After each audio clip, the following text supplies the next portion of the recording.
Sir, an incoming merchant ship is asking whether or not we want traditional or boneless chicken wings. What a ridiculous question. Boneless chicken wings are just chicken nuggets. That's what I told him. Tell him traditional. This is the only way to go, honestly. Yeah, you're right.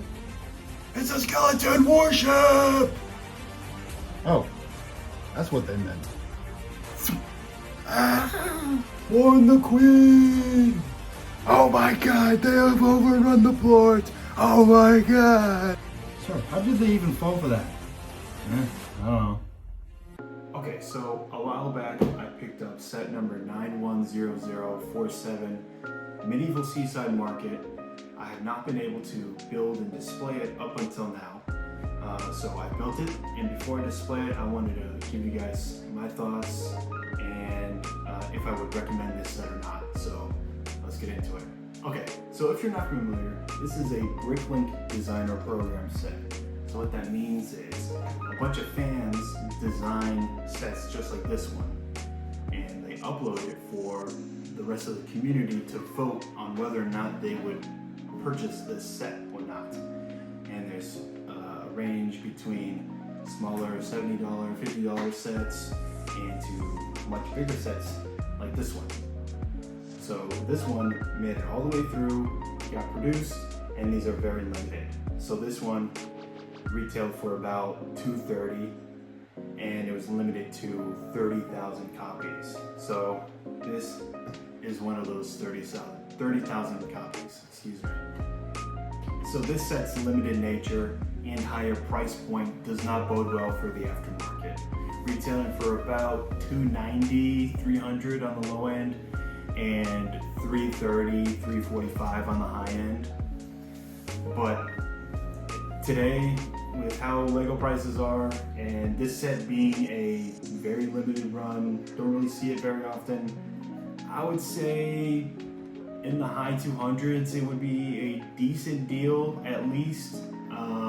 Of course that's up to you whether or not you're willing to pay that price, but $290 I would not say is the end of the world. But if you are able to get it for retail, or if you were able to get it for retail when it came out,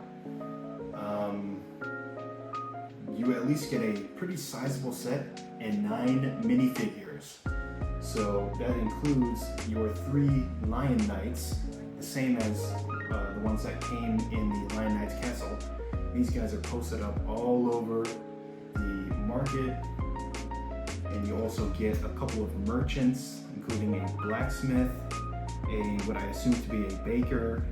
You get a snake charmer with some goodies back there, and then you get a fisherwoman, and then on a separate build you get a wine cart with a horse. Great to get another horse, always love that. Speaking of animals, you also get a dog, awesome. And then last but not least, you get the what was exclusive to the medieval town square is the tax collector. Does not come with the same 2x2 print that he came with in that set, but he does come with a few coins. So joining the horse and the dog that I mentioned before, you get a few other animals. You get 2 seagulls that are in a different kind of plastic, more bendable, pliable plastic with some nice prints on them. You also get a squirrel and a few crabs, which I will not mention, that will spoil the Easter egg. And yes, there is a cool Easter egg within the market. You'll have to see for yourself if you purchase it.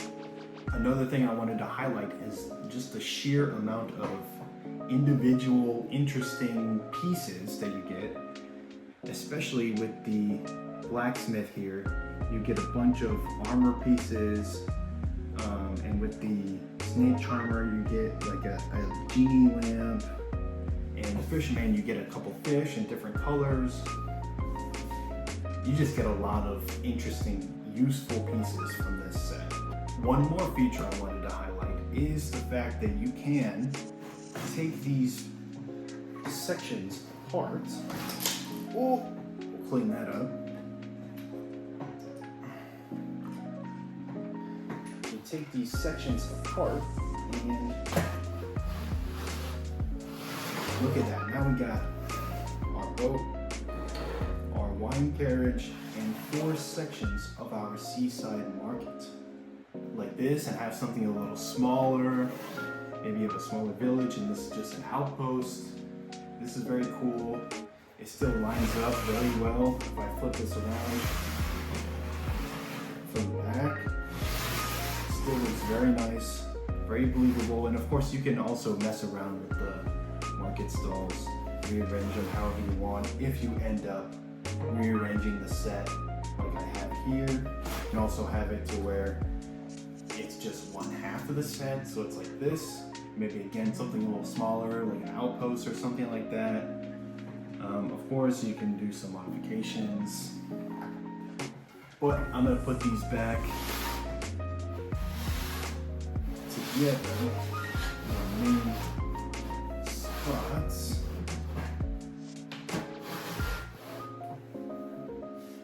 But before I do that, I do want to talk about the interior. So we got a little wine cellar on the bottom here under the tallest tower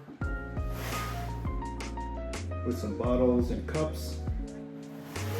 And on the other side, you just have what I assume to be the entrance to the seaside market with some big brick-built doors that open and close.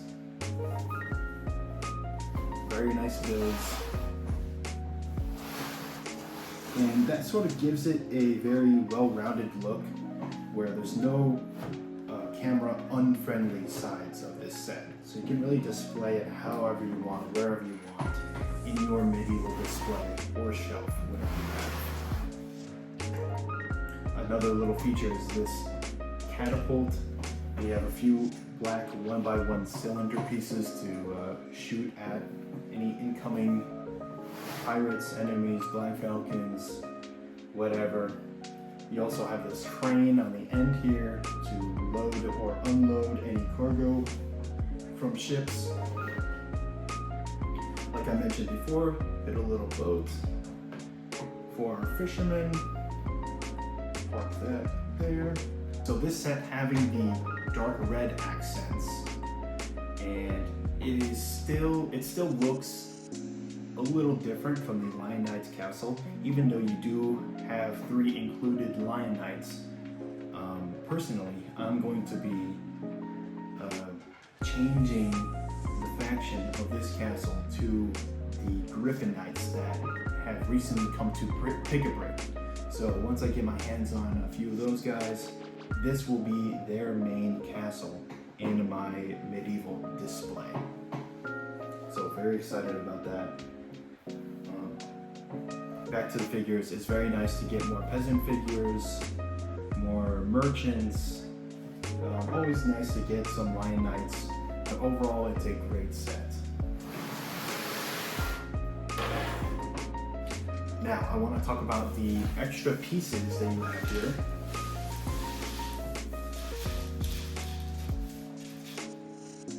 So, like I mentioned before, you have a lot of useful pieces in the actual set itself, but you also get a lot of useful extra pieces, like a couple chains. You get 3 extra chains in this.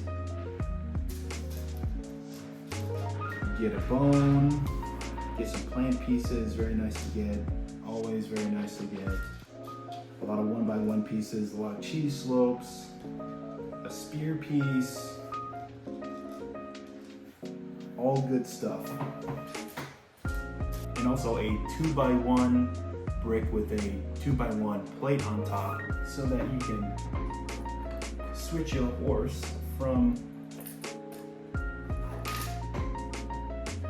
one who is pulling the big wine barrel to just a horse. So you can switch the horse from pulling the wine barrel to just one that's maybe in the stables or something. Up to you.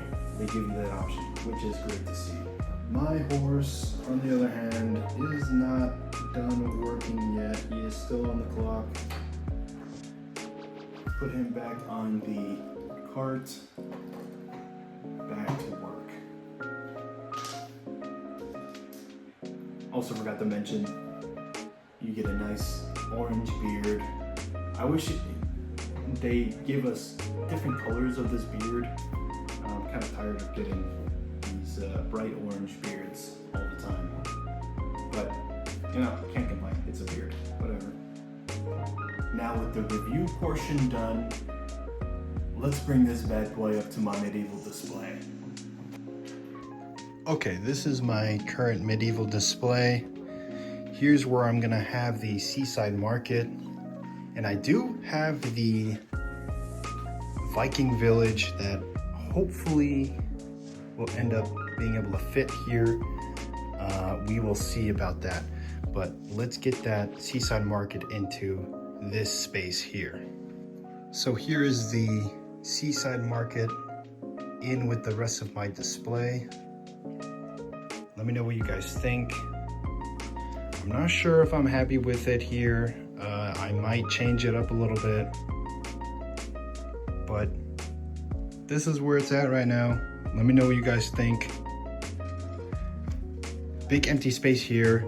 I will get the Viking village, so hopefully that'll fit in right there nicely, but we shall see. Again, let me know what you guys think.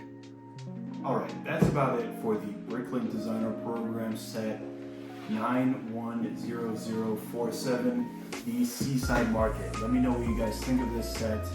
I 100% recommend getting this at a good price. I would say maybe high 200s is where you want to be at.